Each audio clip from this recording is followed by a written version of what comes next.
11월이 지나갑니다. 벌써 11월이 지나가고 엊그제가 소설절기입니다. 눈이 내린다고 하는 소설절기인데 이때부터 눈이 내린다 그러죠.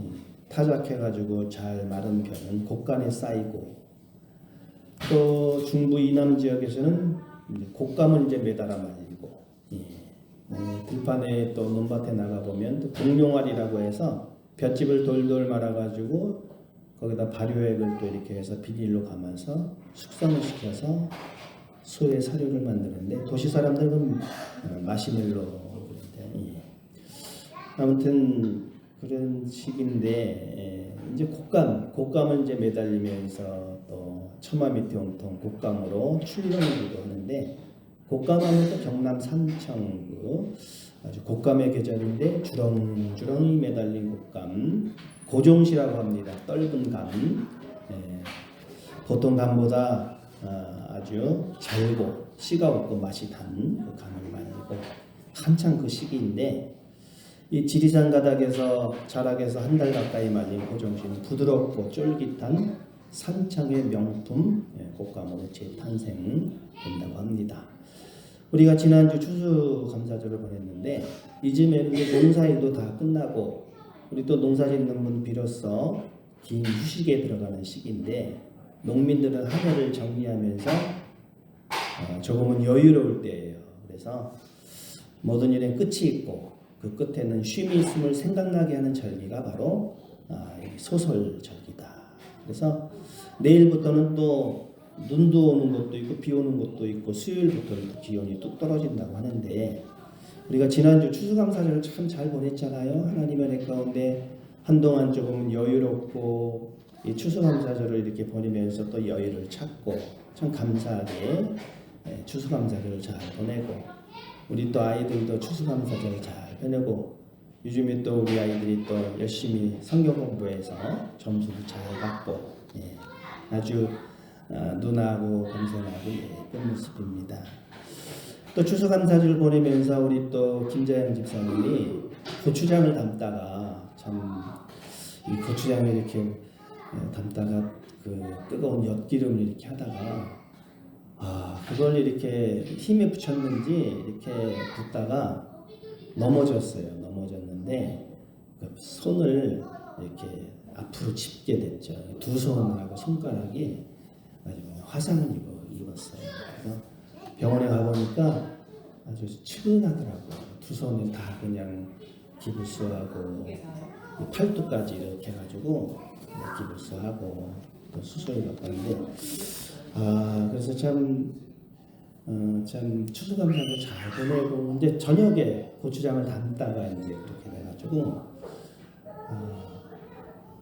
고추장 그 두 번 담았다 그냥 뭐 난리 나게 그렇게 하지 마시고 사람이 뭐 어려운 일 어려움 당합니까? 치근하더라고. 밥도 제대로 못 먹고 병원에 한번 가봤더니 밥도 제대로 못 먹고 여러분 그래서 제가 그 병원에 한번 가봤는데 그때 좀 아팠나 봐요. 아프고 막 그러더라고. 그랬는데 제가 그 다음에 와서 전화를 한번 해봤어요. 주일날 우리 교인들이 갈 건데 혹시 또 보기가 좀 그렇잖아요. 이렇게 보여주기도 그렇고 보기도 그래서 어떻게 할까 그러니까 와도 된다고 많이 좋아졌나 그래서 오시라고 그러면서 또 기다리더라고요. 그래서 오늘 함께 하실 수 있는 분들 함께 하셔서 그래도 다녀와야 될 것 같아요. 이렇게 기다리고 있으니까 아무튼 화상으로 병원에 입원하셨는데 잘 또 치료받을 수 있도록 그래도 감사한 것은 거기 병원에 있으니까 어떤 사람은 또 이렇게 젖국 끓이다가 젖국을 그냥 얼굴부터 이렇게 다 흘러가지고 그런 사람도 오고 그 김자영 집사님 그래도 팔만 이렇게 하는 거야. 또 깊지도 않고 한 2도 정도인데 3도는 더 깊은 거죠. 2도 정도인데 수술받고 잘 치료받고 목소리가 많이 밝아졌습니다. 우리가 잘 회복될 수 있도록 기도해 주시고 그러면서 우리가 어려움 중에도 하나님께 우리가 감사를 해야 된다. 하나님 앞에 감사의 그런 고백은 무엇인지 오늘 말씀을 통해서 이렇게 생각해 보도록 하겠습니다. 기업으로 주었다 그랬습니다. 기업으로. 이 기업이 뭔가? 내 하나님 여호와께서 내게 기업으로 주어 차지하게 하실 땅에 내가 들어가서 거기에 거주할 때에 그랬습니다. 본문은 이제 지난주에 이어서 모세가 이스라엘 백성들에게 약속의 땅에 들어가기 전에 하나님께서 하신 말씀을 상기시키는 그런 장면입니다. 약속의 땅에 들어가서 어떻게 살아야 할지에 대한 구체적인 적용에 대한 말씀인데 여기서 하나님께서 기업으로 주었다. 그래, 기업. 기업이라는 말이 뭔가? 나의 영원하신 기업 그러잖아요. 나의 영원하신 기업 생명보다 귀하다. 기업이라는 말은 유산이라는 말입니다. 유산. 하나님께서 우리에게 너희 하나님 여호와께서 유산으로 받은 땅에 들어가서 그러니까 유산이라는 것은 상속재산. 상속받았다 이거예요. 물려받은 재산. 하나님께서 우리에게 기업을 주셨는데 그 땅을 상속 재산으로 주셨다. 그랬습니다. 그 땅을 그렇게 가나안이라는 땅을 그렇게 주셨구나. 그리고 그 땅을 차지하고 자리 잡게 되거든. 자, 그런데 여기서 우리가 한 가지 생각해 볼 의문점이 하나 있습니다. 뭐냐? 그러면 그 가나안 땅이라는 곳, 그 땅을 하나님께서 유산으로 주셨는데 그 땅의 주인은 누구일까? 누가 그 땅의 주인일까 이거죠? 그 땅의 주인은 누구일까? 하나님이 그 땅을 주셨는데 그래서 그 땅에는 사람들이 살고 있었어요. 이스라엘이라고 하는 역사는 그 팔레스타인이라고 그래요. 그 땅을 성경에서는 가나안 땅 그러지만 거기에는 팔레스타인의 그 원주민들이 살고 있었어요. 그러니까 이스라엘의 역사는 팔레스타인의 원주민으로부터 시작된 것이 아니라 다른 지역에서 살던 유목민의 이주로 이제 시작이 된 것이거든요. 그러니까 그곳에 사람이 살고 있었어요. 이 팔레스타인의 땅, 하나님이 약속의 땅으로 주신 이 가나안 땅인데 이 약속의 땅을 하나님이 주셨는데 거기에서 사람이 살고 있었는데 거기에 살고 있는 사람은 팔레스타인이라고 해요. 팔레스타인이라는 말은 블레셋이죠. 블레셋에서 유래한 것이에요. 그래서 그 땅에는 사람이 살고 있었는데 하나님이 그 땅을 주셨는데 누가 과연 그 땅의 주인인가 이거죠. 그러니까 하나님께서는 처음에 아담과 하와를 이제 만드셨어요. 만드시고 인류를 형성해서 아담과 하와를 통해서 하나님의 뜻을 이루려고 했는데 그만 아담과 하와가 타락을 하고 심각한 문제가 생겼을 때 하나님은 새로운 계획을 이제 계획하고 계셨던 거예요. 새로운 계획이라고 하는 것은 뭐냐? 새로운 민족을 키워가지고 그 민족을 통해서 메시아를 보내시고 전 세계를 회복시켜야 되겠다는 그런 생각을 가지신 거예요. 그래서 새로운 한 민족을 만드시겠다 이제 그런 계획을 가지셨는데 새로운 민족 이스라엘이죠. 그래서 야곱아 너를 창조하신 여호와께서 지금 말씀하시느니라 이스라엘아 너를 지으신 이가 말씀하시느니라. 이스라엘아 너를 지으신 너를 만들었다. 이스라엘을 만드셨어요. 하나님이 이스라엘 민족을 만드셨어요. 그래서 너는 두려워하지 말라. 내가 너를 구속하였고 내가 너를 지명하여 보냈나니 너는 내 것이라.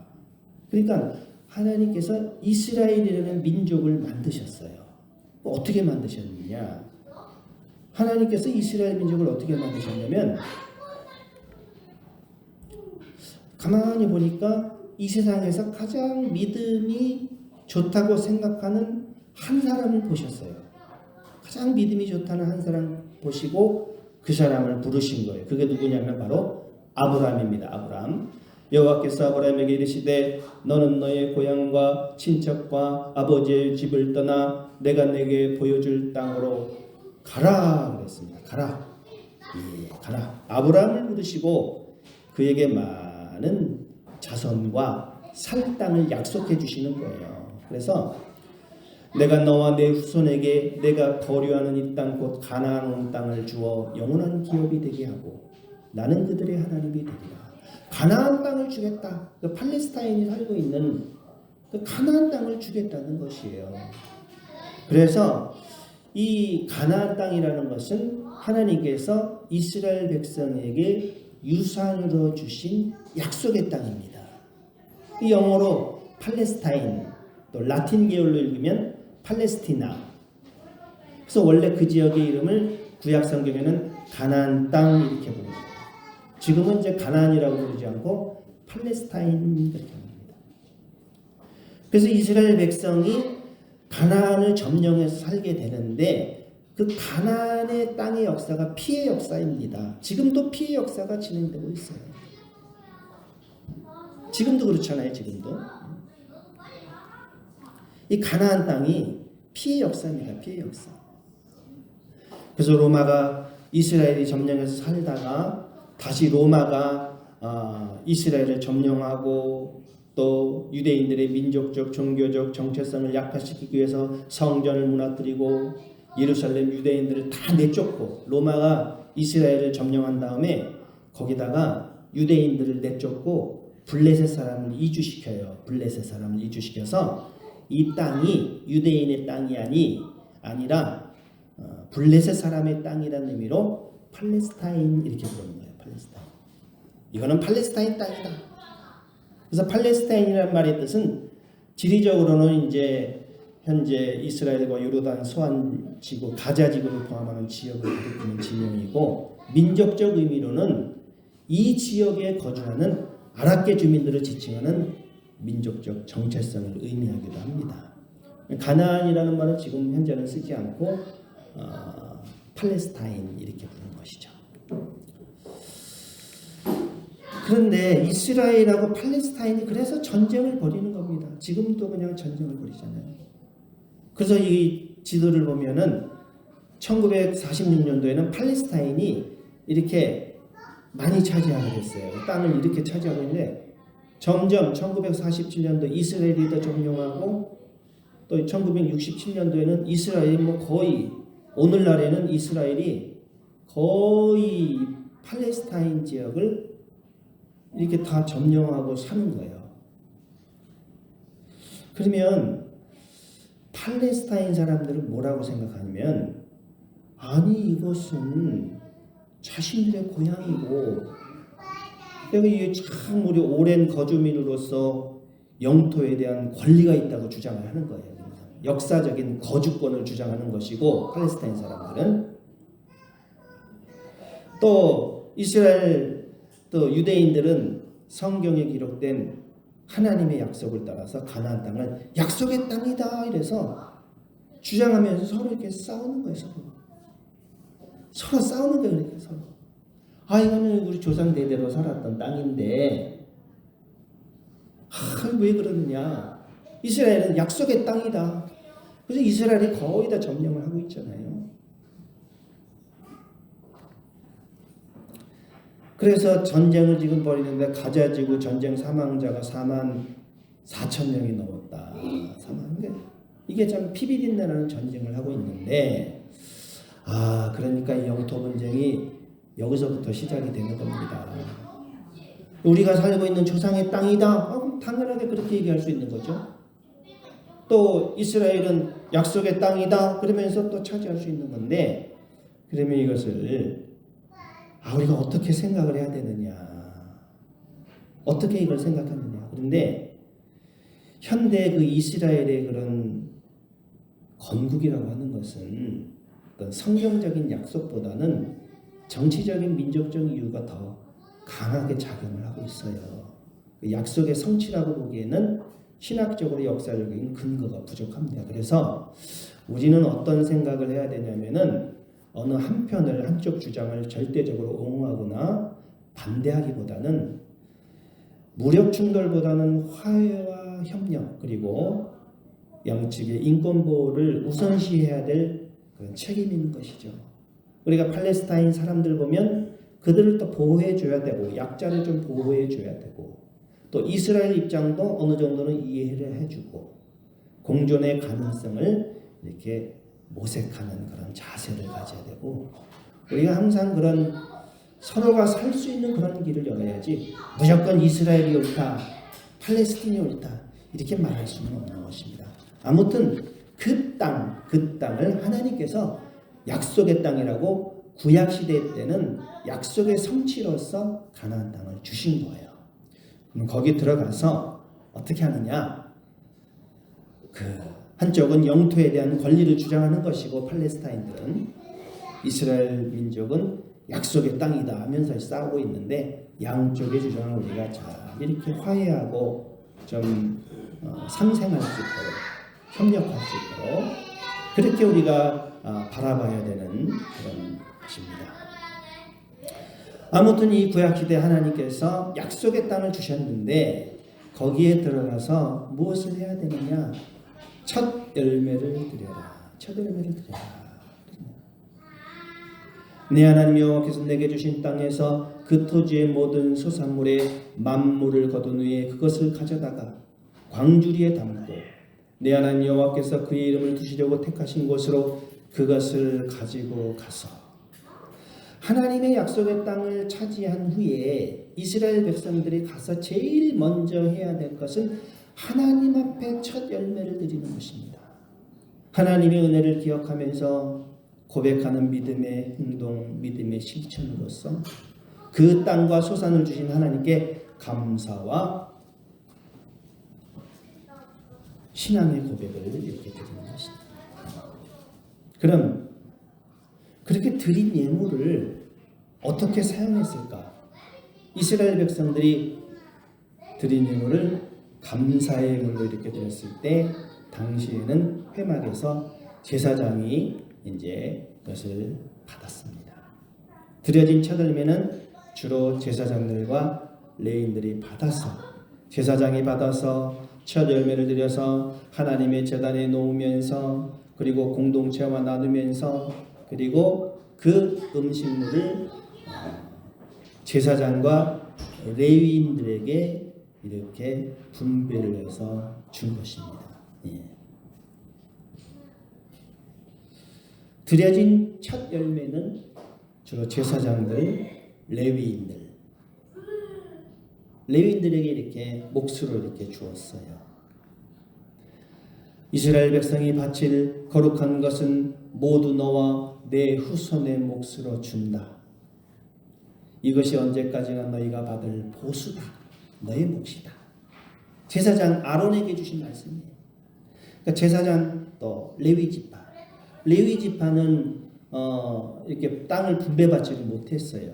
그래서 레위 지파가 이렇게 또 하나님을 위한 제사를 위해서 이렇게 섬길 때 그 레위 지파에게 몫을 이렇게 주는 것이죠. 내가 이스라엘의 11조를 레위 자손에게 기업으로 다 주어서 그들이 하는 일 곧 회막에서 하는 일을 감나니. 그러니까 전적으로 이 참 하나님 앞에 제사를 드리고 또 여러 가지 봉사하는 성막에서 봉사하는 레위 자손에게 기업으로 다 준다 이런 말이죠. 그러니까 그렇게 제물이 쓰였습니다. 카톨릭 신자들이 의무적으로 교회에 내는 헌금이 있습니다. 그래서 교무금이라는 교무금을 낼 의무가 있다. 이스라엘 백성들은 하나님의 명에 따라 또 10분의 1을 바쳤는데 오늘날 가톨릭 교회는 11조 정신에 따라서 교무금을 냅니다. 교무금. 그러면 돈을 이렇게 내면 힘써서 이제 헌금을 하는 것이죠. 그러면 이 교무금이 어디에 쓰여지느냐? 교회 유지비로 이렇게 교회 유지도 해야 되고 또 교구와 본당 운영, 사제 생활비, 선교와 자선 사업 등에 두루두루 이렇게 사용이 되는 거예요. 근데 중요한 거는 액수가 아니고 이제 정성이지요. 그래서 교무금 책정을 대림절 시기에 이렇게 내가 얼마를 해야 되겠다 이렇게 교무금 11조 하듯이 그렇게 책정을 한 것이죠. 우리 교회도 보면 11조, 감사헌금 이런 여러 종류의 헌금이 있는데 이렇게 헌금을 해야지 또 교회가 운영도 해야 되고 교회가 또 목회자 사례비도 줘야 되고 이 시골 형편이 넉넉하지는 않지요.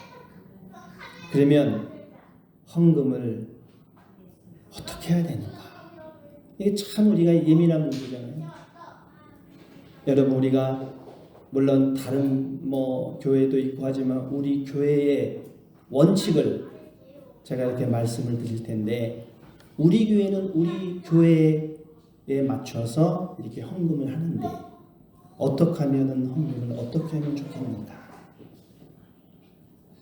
항상 이게 마음에 짐이 되잖아요. 그럼 내가 헌금을 어떻게 해야 되는가? 교회 운영도 해야 되고 목회자 사례비도 줘야 되고 또 선교도 해야 되고 구제도 해야 되고 살기는 힘들고 빡빡하고 날로 어려워지는데 헌금 생활을 어떻게 해야 되느냐? 헌금을 어떻게 해야 될지 오늘 이렇게 잘 이렇게 생각해 보시고 그렇게 그런 마음을 하시면 되겠어요. 기쁜 마음으로 해라. 첫째는 기쁜 마음으로. 하나님 앞에 드리는 이 헌금, 내가 참 땀 흘려서 번 이 헌금이 하나님 앞에 드려질 때 하나님이 받으시지만 그것이 교회를 유지해 나가는 데 있어서 여러 가지 유지도 하고 또 목회자 사례비도 주고 또 선교도 하고 내가 비록 얼마가 됐든지 이렇게 했을 때는 기쁜 마음으로 하나님 은혜에 감사하는 마음으로 내가 하나님 앞에 드려라. 그것이 얼마가 됐든지 기쁜 마음으로 해라. 기쁜 마음으로 할 수 있기를 여러분 기쁜 마음으로 하나님 앞에 할 수 있기를 그렇게 기도하시길 바랍니다. 두 번째는 각자의 형편에 맞게 하시면 됩니다. 여러분이 각자의 형편에 여러분 각자가 참 살기 힘들고 또 어렵고 또 쓸 것도 많고 물가는 오르고 그렇지만 하나님 앞에 각자의 형편에 맞게 그것이 몇천 원이 됐든지 10,000원이 됐든지 50,000원이 됐든지 얼마가 됐든지 각자의 형편에 맞게 눈치 보지 말고 여러분 각자의 형편에 맞게 내가 없으면 없는 대로 각자의 형편에 맞게 하는 것이지 하나님께서는 없는 것까지 바치는 것을 바라시는 그런 가혹한 하나님이 아니시고 각자의 형편에 맞게 기쁜 마음으로 각자의 형편에 맞게 바치면 하나님께서는 그것을 기쁘게 받으실 것입니다. 하나님께서는 없는 것까지 바치는 것을 바라지 않으십니다. 여러분 우리가 하나님 앞에 헌금에 부담이 되지요. 이렇게 내가 하고 있는데 우리 교회는 또 이런저런 종류의 헌금이 있지만 또 11조도 있고 11조를 해야 되나 말아야 되나 이거 정상적으로 하면은 온전하게 하면 할 수도 있고 더 할 수도 있고 덜 할 수도 있고 각자의 형편에 맞게 내가 이래저래 이렇게 벌지만 내가 많이는 못하고 내 형편에 믿음의 분량만큼 내가 한 달에 한 5만 원 정도 예를 들어서 각자의 형편에 맞게 나 그것도 없어 돈 10,000원만 각자의 형편에 맞게 바치면 되는 겁니다. 단돈 얼마가 됐든 각자의 형편에 따라서 기쁜 마음으로 단돈 얼마가 됐든지 간에 각자의 형편을 생각하시고 내가 하나님 앞에 그런 책임과 의무를 다했을 때 교회가 좀 더 힘있게 나가면 그나마 이 어려운 형편에 조금이라도 선교하고 구제할 수 있는 힘이 생기지 않겠습니까? 여러분 11조 무서워하지 마시고 단돈 얼마가 됐든 각자의 형편에 맞게 하는 겁니다. 믿음의 분량대로 하나님 어떤 사람은 어떤 학생인데 저는 4,000원 정도 하겠습니다. 11조 하나님은 그 액수가 중요한 게 아니라 정성이 중요한 겁니다. 4,000원이라고 할지라도 각자의 형편에 맞게 그래서 하나님 앞에 열매를 드리는 것이 감사의 실천이다. 고백이다. 두 번째, 구원의 역사를 기억하시기를 바랍니다.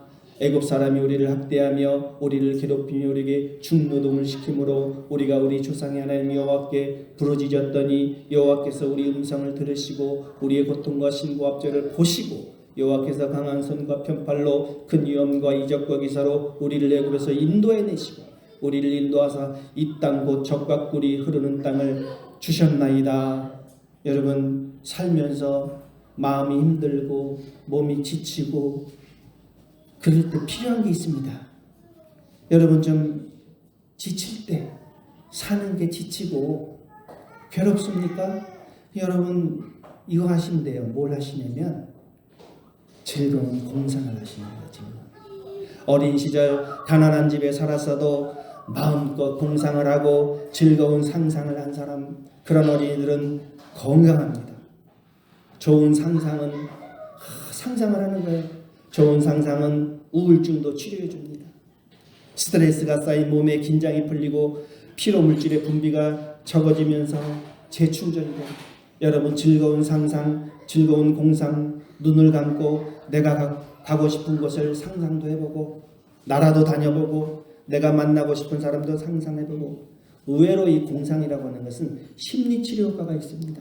즐거운 상상, 즐거운 공상, 이 다음에 주님이 나를 보시고서 괜찮아, 토닥토닥 해주면서 잘했다, 참 수고했다, 이렇게 애썼다, 이런 모습도 그려보면서 그래, 네가 참 그래도 참 그 자리를 지켜줘서 참 고맙다, 잘했다, 이런 모습 자꾸 상상해보는 거예요. 즐거운 거 자꾸 상상해보시면서, 그럼 여러분 마음이 위로가 받고 또 우울해지던 감정이 녹아지고 용기가 생기고 하나님의 그런 도와주심을 기억하시면서, 그래, 하나님이 이렇게 도와주셨지, 나 같은 자 이렇게 살려주셨지, 앞으로도 살려주실 것이야. 이 다음에 내가 주님 앞에 섰을 때 눈에서 눈물을 닦아주시면서 참 너 고생했다, 내가 안다, 너의 처지와 형편도 아는데 잘 버텼다, 잘 견뎠다, 주님이 칭찬해 주시면 그것이 인생의 성공인 줄로 믿습니다. 이 다음에 주님이 알아주시는데 더 이상 뭐가 바랄 게 있겠습니까? 내가 세상에서는 환난과 고난과 핍박을 당해도 주님 앞에서 주님께서 그래, 참 잘했다, 잘 견뎌냈다, 그럼 그게 인생의 성공입니다. 여러분, 인생의 성공, 주님 앞에서 성공자가 되시길 바랍니다. 마지막으로 기쁨과 나눔으로 섬겨라. 내 하나님 여호와께서 너와 내 집에 주신 모든 복으로 말미암아 너는 레위인과 너희 가운데 거류하는 객과 함께 즐거워할지어다. 여러분, 우리가 나 혼자 이렇게 잘 먹고 잘 사는 것으로 끝나는 것이 아니라 레위인 종교 지도자들과 또 객들, 사회적 약자들과 함께 나누어야 된다. 그래서 구약의 율법이라고 하는 것은 고아와 과부와 나그네와 같은 사회적인 약자들을 돌보는 것을 중요한 신앙의 실천으로 보았던 것입니다. 우리 주변에 어려운 사람들이 있잖아요. 나보다 더 어려운 사람들, 나보다 더 고통당하는 사람들, 그들과 함께하고 기도해주고 함께 즐거워하고 약자를 돌보아주는 그런 신앙이 됐을 때 하나님이 그것을 보신다. 여러분, 받은 복을 나누고 어려운 이웃과 함께 기쁨을 나누는 교회가 될 때에 세상은 우리를 통해서 하나님의 사랑을 보게 되는 것입니다. 말씀을 맺도록 하겠습니다. 하나님께 드리는 감사 원신 그리고 기쁨의 나눔이 충만하시기를 주님의 이름으로 축복합니다.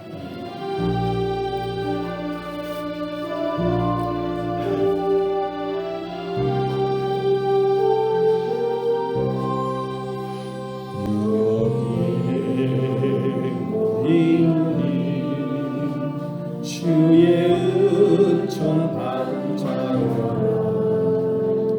주께서 이 자리에 함께 계심을 하노라. 언제나